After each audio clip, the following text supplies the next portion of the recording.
Hello students, 11th commerce business studies में हम discuss कर रहे हैं हमारा चैप्टर नंबर 3 जिसका नाम है private public and global enterprises. और इसमें हम अभी तक डिस्कस कर चुके हैं पब्लिक एंटरप्राइजेज़ के कॉन्सेप्ट के बारे में और इसके दो टाइप्स के बारे में, जिनमें हमने सबसे पहले लेक्चर के अंदर डिपार्टमेंटल अंडरटेकिंग्स यानी कि विभागीय उपक्रम के बारे में पढ़ा। दूसरा हमने लास्ट लेक्चर के अंदर पढ़ा था स्टैट्यूटरी कॉरपोरेशन के बारे में, वैधानिक निगम के बारे में। Clear? Now we will discuss about the third form, which name is government company. Government company को सरकारी कंपनी कहते हैं, सरकारी कंपनी। और सरकारी कंपनी सरकार द्वारा बिजनेस करने का एक तरीका, एक मेथड है जिसमें वो सीधे कंपटीशन करती है, सीधे कंपटीशन में पार्टिसिपेशन करती है। किसके साथ? प्राइवेट कंपनीज़ के साथ। अगर हम बात करें कि गवर्नमेंट कंपनी को हम कैसे डिफाइन करेंगे तो ध्यान रखेंगे हम according to section 245 of companies act 2030। A government company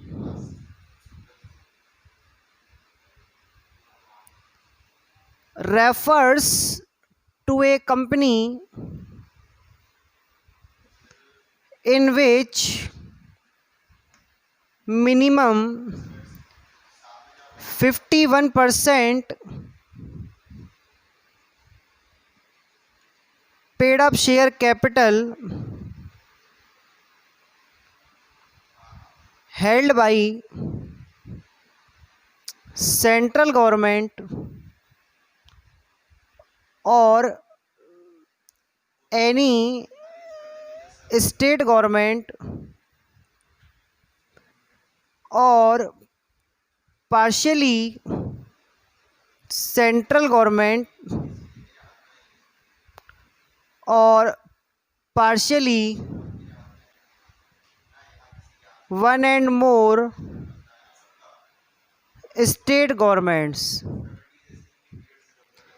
तो ये एक सिंपल डेफिनेशन है, इसमें आपको केवल एक ही बात समझनी है, क्या कि सेक्शन 245 ये आपको ध्यान रखना है।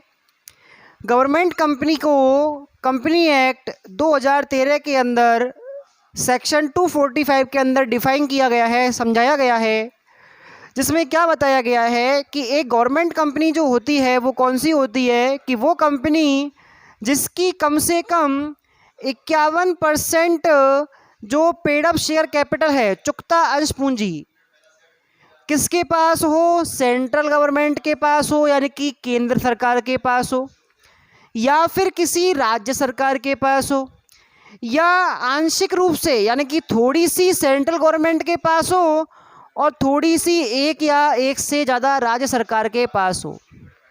थोड़ी खिचड़ी सी बन गई है, ध्यान समझते हैं। एक कंपनी का नाम है हिंदुस्तान शिपयार्ड लिमिटेड। ये गवर्नमेंट कंपनी है। इस गवर्नमेंट कंपनी में सपोज दैट 1000 करोड़ रुपए लग रहे हैं। कितने लग रहे हैं? 1000 करोड़ रुपए। और ये 1000 करोड़ रुपए 1000 रुपए वाले 1 करोड़ शेयर्स में डिवाइडेड है। ध्यान रखना है, शेयर क्या होता है? शेयर होता है a part of any authorise capital of a company, यानी कि किसी कंपनी की अधिकृत पूंजी का एक छोटा हिस्सा, जिसे हम क्या कहते हैं? शेयर कहते हैं। तो हमने क्या किया है, 1000 करोड़ रुपए की जो कैपिटल है उसके कितने टुकड़े कर दिए? 1 करोड़ टुकड़े कर दिए। कितने टुकड़े? 1 करोड़ टुकड़े। और एक टुकड़ा कितने का है? 1000 रुपये का है। क्लियर? अब इस कंपनी ने जब ये शेयर इशू किए तो ये इसमें से लगभग 600 करोड़ रुपए के शेयर किसने खरीद लिए? सेंट्रल गवर्नमेंट ने खरीद लिए, सेंट्रल गवर्नमेंट ने। और बाकी 400 करोड़ के शेयर पब्लिक ने खरीद लिए, नॉर्मली हमने, तुमने, किसी दूसरे ऑर्गेनाइजेशन ने। क्लियर? तो आप देख पा रहे हैं कि 1000 करोड़ का 600 करोड़ कितना होता है, 60% होता है। और 60% जो भाग है वो किसने खरीद लिया, सेंट्रल गवर्नमेंट ने, यानी कि केंद्र सरकार ने ज़्यादा कैपिटल खरीदी है, ज़्यादा कैपिटल दिया, ज़्यादा शेयर खरीदे हैं, तो ज़्यादा मालिकाना हक किसका हो गया, गवर्नमेंट का हो गया। इसलिए कैसी कंपनी मानी जाएगी, ये गवर्नमेंट कंपनी। यानी कि कम से कम कितना है, 51%। ध्यान रखना है आपको, जब किसी कंपनी का कम से कम 51% भाग किसी सरकार के पास हो, अब वो सरकार केंद्र सरकार भी हो सकती है, राज्य सरकार भी हो सकती है, या फिर ये ऐसा भी कर सकते हैं कि 27% जो शेयर हैं वो खरीद लिए सेंट्रल गवर्नमेंट ने और 25% शेयर खरीद लिए राजस्थान सरकार ने, राजस्थान। क्लियर। अब यहाँ पर राजस्थान जो सरकार है उसने क्या किया है, 25% शेयर खरीद लिए, तो टोटल जो आपका क्या हो गया है, वो हो गया 52%। तो ये कंपनी कैसी मानी जाएगी, गवर्नमेंट कंपनी मानी जाएगी। क्लियर। तो ये जो कंपनी होती है उसमें आपको एक चीज़ ध्यान रखनी है कि मिनिमम कितना है, 51% paid up capital, paid up, ये है पेड अप शेयर कैपिटल है। पेड अप का मतलब होता है चुकता अंश पूंजी, चुकता मतलब क्या होता है कि कोई भी कंपनी जब शेयर इशू करती है तो जिसने शेयर खरीदा है उसने शेयर का पूरा पैसा कंपनी को दे दिया है, उस कैपिटल को हम, उस शेयर को हम पेड अप शेयर कहते हैं। और ऐसा कैपिटल आपके पास होना चाहिए, उस कंपनी को हम कैसी मानेंगे, गवर्नमेंट कंपनी या सरकारी कंपनी मानेंगे। क्लियर है यहाँ तक की बात। तो आपको सिंपल समझना है गवर्नमेंट कंपनी के अंदर कि गवर्नमेंट कंपनी जो होती है उसमें 51% भाग किसके पास होता है, सरकार के पास होता है। अब वो चाहे सरकार सेंट्रल गवर्नमेंट हो, केंद्र सरकार हो, चाहे वो राज्य सरकार हो।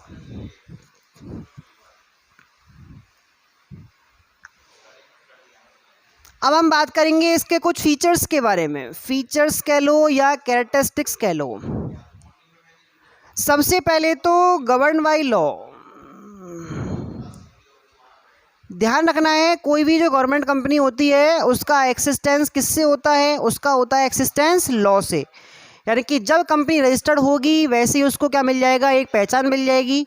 और ये पहचान उसकी किसकी वजह से हुई है, लॉ की वजह से हुई है, रजिस्ट्रेशन की वजह से हुई है। तो इसको हम क्या कहेंगे, govern by law. Clear. Number first. Number second, company can sweet यानी कि केस और file A case on any other person. ध्यान रखना है जब कंपनी रजिस्टर्ड हो जाती है तो वो किसी भी दूसरे पक्षकार पर, जिससे उसका कोई कॉन्ट्रैक्ट हुआ है और वो कॉन्ट्रैक्ट ब्रेक हो गया है, उससे उसको नुकसान हुआ, तो कंपनी उस पर केस कर सकती है, या जो दूसरा बंदा है वो भी कंपनी में क्या कर सकता है, केस कर सकता है। Clear. Number 3, company can make contracts. ध्यान रखना है कंपनी को सेपरेट एक्सिस्टेंस मिला है। ध्यान रखना है सरकार इसमें मालिक नहीं है, सरकार को मालिक माना गया है, लेकिन सरकार से इसकी पहचान कैसे हो जाएगी, अलग। इसलिए यहाँ पर कंपनी क्या करेगी, खुद कॉन्ट्रैक्ट्स बनाएगी और उनके अकॉर्डिंग क्या करेगी, काम करेगी। ठीक है। नंबर 4, इसका जो ऑपरेशन है यानी कि बिजनेस को चलाने का, operation of government company is done according to the provisions of a public company. यानी कि एक जो सार्वजनिक कंपनी होती है उसके रूल्स, उसके प्रोविजंस के अनुसार ही, उसके प्रोविजंस के अकॉर्डिंग ही क्या होता है, किसी कंपनी को, गवर्नमेंट कंपनी को चलाया जाता है। यानी कि जो पब्लिक कंपनी पर नियम काम करते हैं वो ही गवर्नमेंट कंपनी पर क्या करेंगे, नियम काम करेंगे। क्लियर। नेक्स्ट हम बात करेंगे इसमें काम करने वाले लोगों के बारे में। तो नंबर 5 पर हम बात करेंगे। तो यहाँ पर मैं आपको बता दूँ कि जो कंपनी में कर्मचारी काम करेंगे वो कोई गवर्नमेंट एम्प्लॉय नहीं है, उनको हम अपॉइंट करेंगे कंपनी के आर्टिकल के अकॉर्डिंग। आर्टिकल होता है आर्टिकल ऑफ एसोसिएशन, ये एक आर्टिकल ऑफ एसोसिएशन को पार्षद अंतर नियम कहते हैं। ये कंपनी का एक महत्वपूर्ण दस्तावेज है, डॉक्यूमेंट है, इसमें हम ये चीज़ लिखते हैं कि कैसा काम, कौन सा काम किस प्रकार से किया जाएगा। तो हमारी कंपनी में सारे के सारे कर्मचारी कैसे रखे जाएंगे, अधिकारी कैसे नियुक्त किए जाएंगे, उन सब के बारे में यहाँ पर लिखा होता है। तो इसमें जैसा लिखा जाएगा उसके हिसाब से क्या होगा, भविष्य में कर्मचारियों की नियुक्ति होगी। हाँ, हम ऐसा कह सकते हैं कि जो टॉप लेवल के मैनेजर्स हैं उनकी अपॉइंटमेंट सरकार अपनी तरफ से कर सकती है डेप्यूटेशन पे, जिसमें आपके आईएएस कैडर के लोग हो सकते हैं। क्लियर। इसके बाद अगर हम बात करें तो यहाँ पर नंबर 6 पे हम बात करेंगे कि जो कंपनी होती है government company is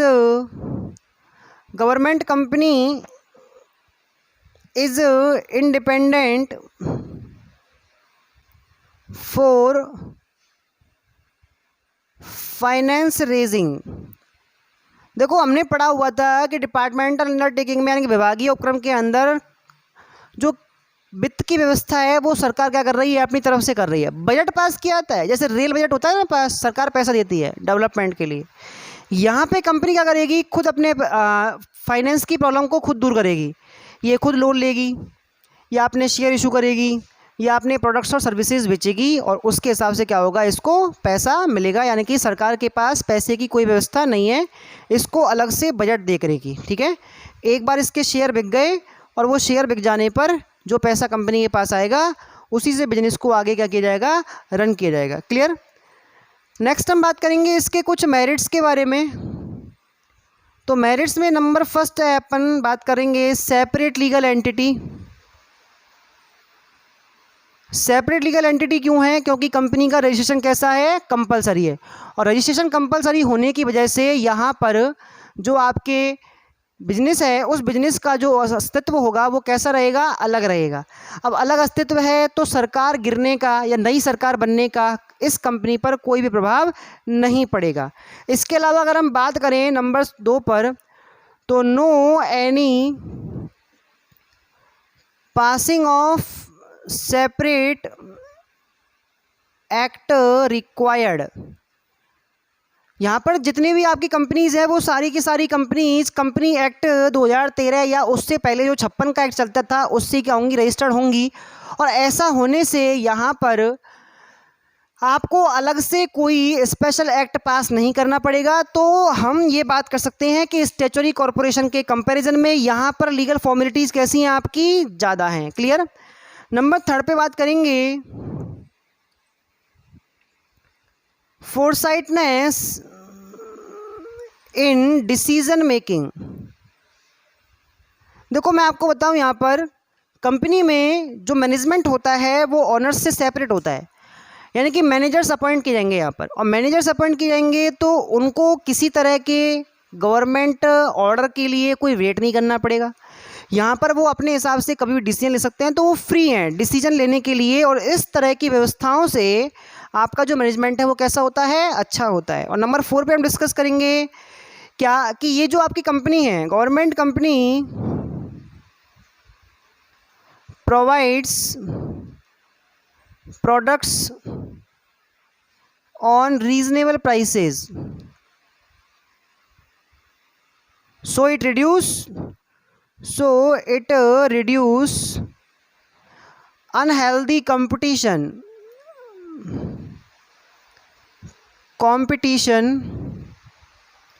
in market। देखो, क्या होता है, कंपनी जो है आपकी गवर्नमेंट कंपनी, उसका काम पब्लिक के वेलफेयर का होता है। अब यहाँ पर कंपनी जो कर रही है वो कर रही है उस तरह के प्रोडक्ट्स में डील जहाँ पे आपको रीजनेबल रेट पे क्या मिलते हैं, प्रोडक्ट्स मिलते हैं। और ऐसा करने से मार्केट में जो एक कंट्रोल है कंपनी का वो काफ़ी अच्छा बनता है। और तरह तरह के जो आपके रेट्स होते हैं, तरह तरह के आपकी वैराइटीज़ होती हैं, उन सब पे कंट्रोल होता है। और यहाँ पर जो अनहेल्दी कंपटीशन है वो आपका कम हो जाएगा, क्योंकि गवर्नमेंट कंपनी अच्छे लेवल का काम कर रही है, अच्छे स्किल्स और अच्छे ट्रेनिंग के थ्रू यहाँ पर कर्मचारी डिसीजन ले रहे हैं। और सारा काम कैसा हो रहा है, आपको फेयर प्राइसेस पे, रीजनेबल प्राइसेस पे आपको प्रोडक्ट्स मिल रहे हैं। क्लियर। फिर यहाँ पर हम बात करेंगे इसकी कुछ डीमेरिट्स के बारे में। गवर्नमेंट कंपनीज़ की कुछ डीमेरिट्स भी होती हैं।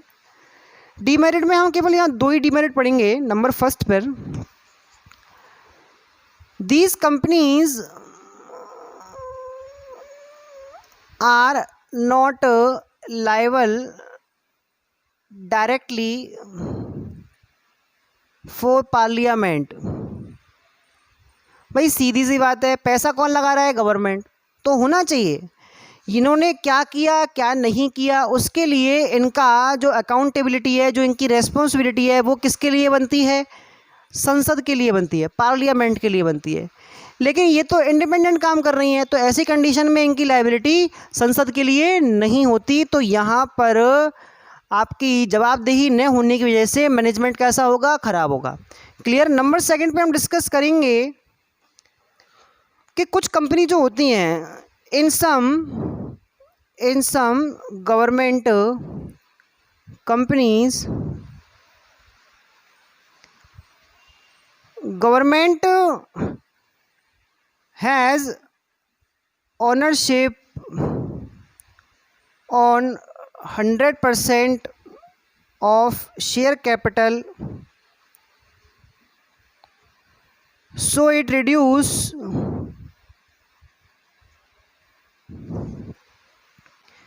effects of provisions of company act. देखो समझ में क्या आया कि कुछ गवर्नमेंट कंपनी ऐसी भी हैं जिनमें सारा का सारा कैपिटल किसने लगा दिया? गवर्नमेंट ने लगा दिया। अब गवर्नमेंट ने सारा कैपिटल लगा दिया है, तो यहाँ पर जो आपके एम्प्लॉयज़ होंगे, जो मैनेजर्स होंगे, वो गवर्नमेंट के होंगे। ऐसी कंडीशन में वहाँ पर कंपनी के प्रोविजंस जो होते हैं उनको इग्नोर कर दिया जाता है और गवर्नमेंट अपने हिसाब से अपनी मनमर्जी से बिजनेस को चलाती है। और ऐसा करने से कंपनी के रूल्स जो हैं उनका ढंग से पालना नहीं हो पाती, उनको पालन नहीं किया जाता, जो कि एक गलत बात होती है। तो इस तरह के आपके कुछ जो दो या तीन डिमेरिट्स बनते हैं आपके, वो आपको समझ में आए हैं, आई होप। तो गवर्नमेंट कंपनी का सिंपल कॉन्सेप्ट और इसके फीचर्स के बारे में आपने पढ़ा आज के लेक्चर में। नेक्स्ट बात करेंगे अगले लेक्चर के अंदर। ठीक, थैंक यू।